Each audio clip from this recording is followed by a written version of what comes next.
Hello and welcome to the On the Record portion of the Rockbridge Report. I'm Allison Murtagh, and here with me today is the Agriculture Extension Agent Tom Stanley, headquartered in Rockbridge County. Thanks for joining us, Mr. Stanley. I'm glad to be here.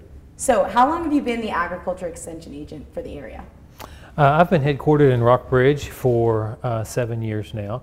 I've been with Virginia Cooperative Extension Service for 21 years. Prior to this, I was an extension agent headquartered in Augusta County.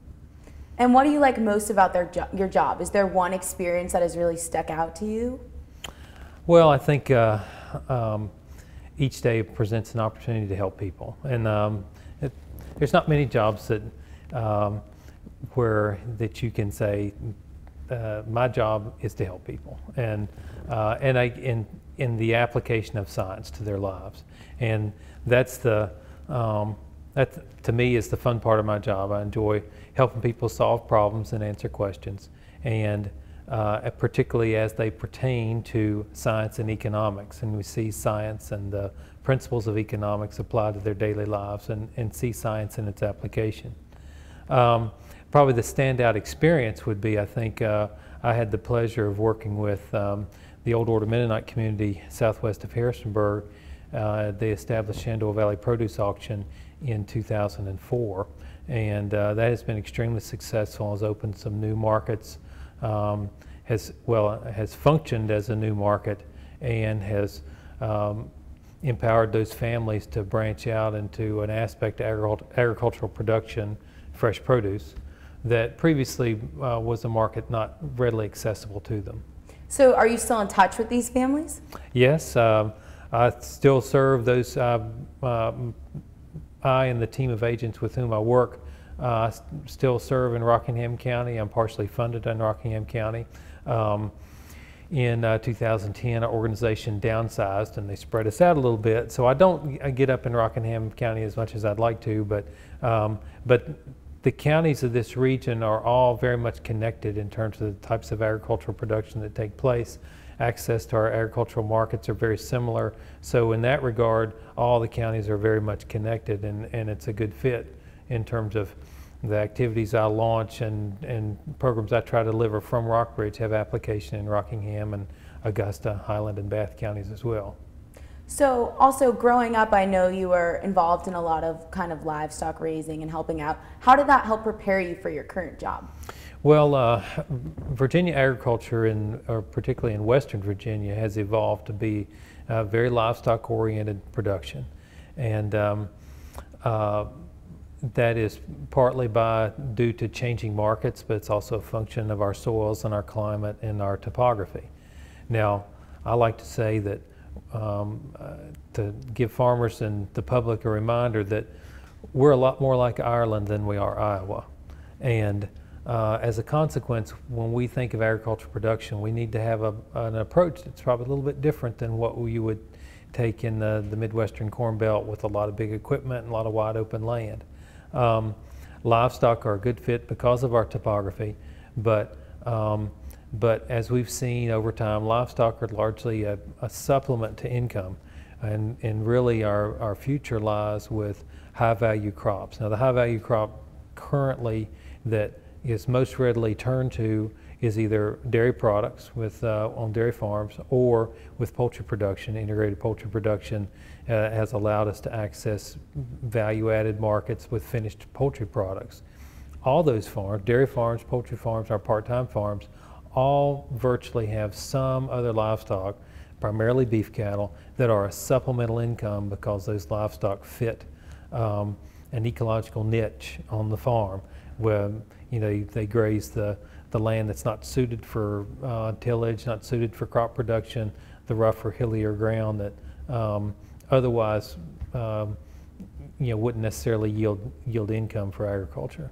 So have those always been the main agricultural products in Rockbridge County, or has it changed over the years? Well, depending on how many decades you want to go back. How about since you've started working? Oh, here? Since I've started, that's been the mainstay, and livestock continue to be. And so I think our challenge is to open our minds and open our ideas to the possibility of growing and producing different agricultural products, because we are in the midst of, we are within a day's drive of the wealthiest consumer market on the planet. The East Coast of the United States is a tremendous marketplace for agricultural products, and so while beef cattle are very important, we need to explore other opportunities. In terms of exploring other opportunities, how do you think schools should work to educate younger students about going into jobs in environmental studies or agriculture? Yeah, agriculture and environmental studies. Well, certainly being in the Chesapeake Bay watershed, we've got a whole new awareness of how our food production impacts the environment. And so the field of environmental studies has a lot of applications, in the sciences, both for industry as well as for food production and food agriculture. But as far as working in production agriculture itself, I think it's more incumbent on my generation to create an opportunity for those young people. We would like to see opportunities for our young people that grow up in Rockbridge and rural areas of Virginia, that if they want to farm, how do we afford them that opportunity? For the past 3-4 decades, that opportunity has primarily been the poultry industry. Integrated contract production in confined animal feeding operations specifically designed for turkeys and broilers. And that's been a really good opportunity, a good enterprise for our part of Virginia, and will continue to be. It does have a very high capital requirement. So I'm interested in exploring some additional opportunities that could complement or fit those existing enterprises of integrated poultry production, dairy production, beef cattle production. What additional enterprise is out there that we can create an opportunity for young people to realize a living income by working on the land? So do most people learn from their families on how to live on the land, or do they learn kind of skills in school and then apply them? Well, I think it's a combination of the two, but certainly most of our kids that are working in agriculture are looking for a future in agriculture. Their families have a tie, and so I would have to say it's through their families that they really have that identity and cultural connection that that gives them that desire to be involved in agriculture. The challenge is can we open our minds to these other markets where we've traditionally worked. In some families that are part-time farmers just worked exclusively with beef cattle. Can we open our minds to possibly growing a fresh produce crop like broccoli or asparagus or a crop like that? Because that's a very different type of day-to-day work than working with cattle. Do you see any changes in the agriculture industry in the near future, such as that? I don't know if I'd say the near future. We often say that there's kind of two aspects to my job.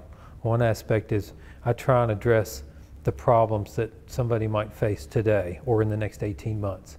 And the challenges or questions that a farmer or livestock producer may face in the next 18 months is very different from asking the question, what's our opportunity in the next 20 years or in the next 30 years? Those are two very different questions. And that's one of the challenges of my job, is how to serve and answer those questions of those immediate needs related to livestock production, related to weed control, related to hay production, and at the same time recognize that we need to build opportunities, create opportunities for what could be an opportunity 20 or 30 years from now in a completely different crop or type of farming. So what advice would you give to somebody that wants to pursue a job in this field? Well, I think that you have to have an open mind. You have to be receptive to doing a lot of different things, and you have to have a lot of self-discipline. I think sometimes people ask, well, why don't you farm, Tom? And I think part of that, really, I think as young people, I know I personally didn't have the self-discipline. Prepared to run my own business and what it would take to invest and to save and be very careful with cash flows in establishing an agricultural business. So a young person getting into agriculture, they need to be determined, they need to be very dedicated to that career path, and they need to have that self-discipline so that when they get some cash flow, how you build that cash reserve and you build equity over time that allows them to eventually build a production base that allows them to move the sales volume they have to in order to realize a living wage. Awesome. Thank you so much for joining us on the Rockbridge Report. We'll see you next time.